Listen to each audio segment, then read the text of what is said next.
So I recently rewatched all of the TASM movies for like the 20th time. And while for a lot of people that could be considered a type of torture, for me it just got me thinking for the 20th time again.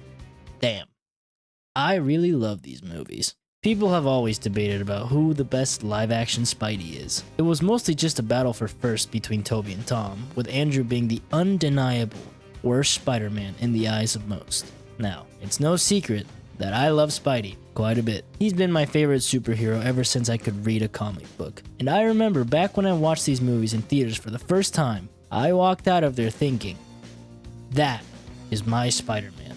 I thought I was crazy for a very long time because everyone around me told me these movies sucked. But ever since the release of No Way Home, this take wasn't all that crazy anymore after we got to see them side by side on the same screen. Don't get me wrong, these movies have a lot of problems, but regardless, I still think these movies are far overhated and definitely not the worst Spider-Man movies we've gotten. Because, well, these exist. Spoilers for TASM 1 and 2. Okay, it's been like 10 years, just go watch them. So the first TASM is a weird one because I am also shocked that I like this movie as much as I do. The best way I can explain it is that I don't see this as a Spider-Man movie.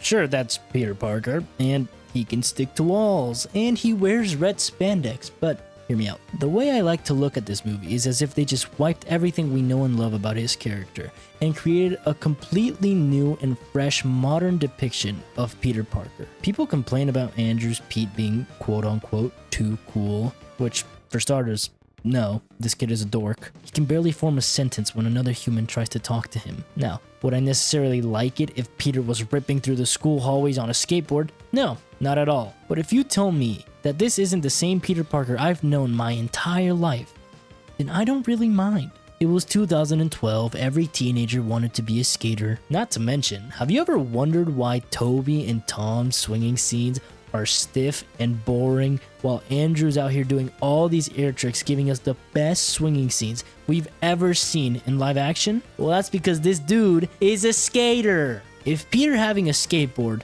means that I get to see Spidey swinging like this every time he's on screen, then I don't give a fuck. He can keep the damn board. Another part of this movie that people don't like is that at first, Peter becomes Spider-Man out of revenge. And usually, this would be a big no-no. But remember, this isn't our Peter Parker. See, you're catching on. It makes sense that a stubborn, immature teenager like him would seek revenge at first. It's only natural for a kid his age to need a few more slaps in the face before he fully understood what Uncle Ben meant when he told him that with great power comes great responsibility, which we watch him experience and learn what being Spidey is all about. And side note, I really like the suit.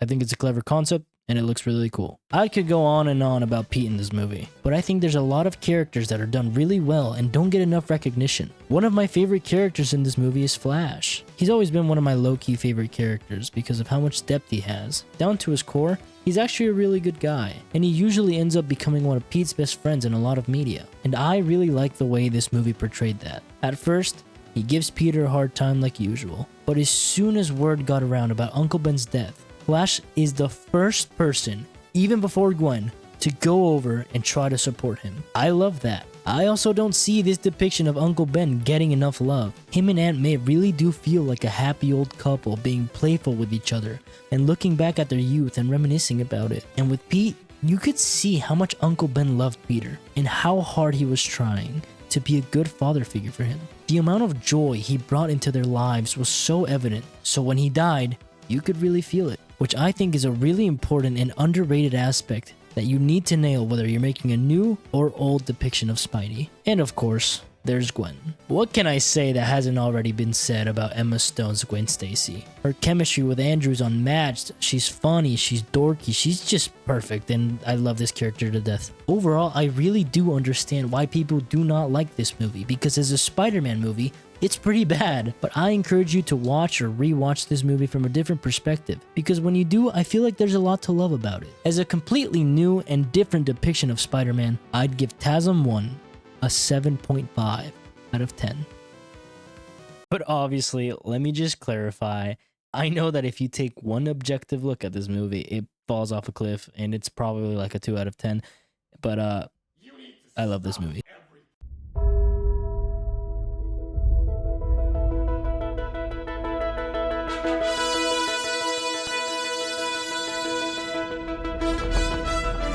Are you fucking— Don't worry, I didn't forget these guys. So you probably noticed that I didn't even mention what I think is the main thing people hate most about these movies, which is the whole subplot with Peter's parents. Well, I saved it for TASM 2, because it's much more glaring in this movie compared to the first, so I'll keep it short and sweet.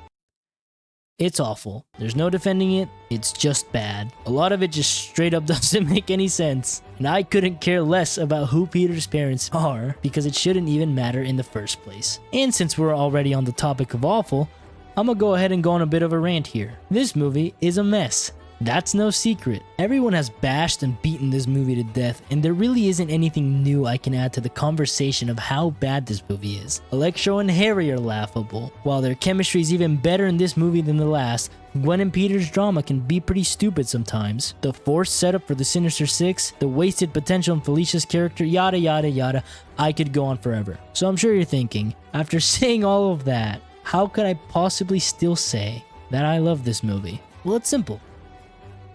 I did the complete opposite from what I did with TASM 1. This movie is a Spider-Man movie, and only a Spider-Man movie. No other character matters. Not Gwen, not Harry, not Electro, no one.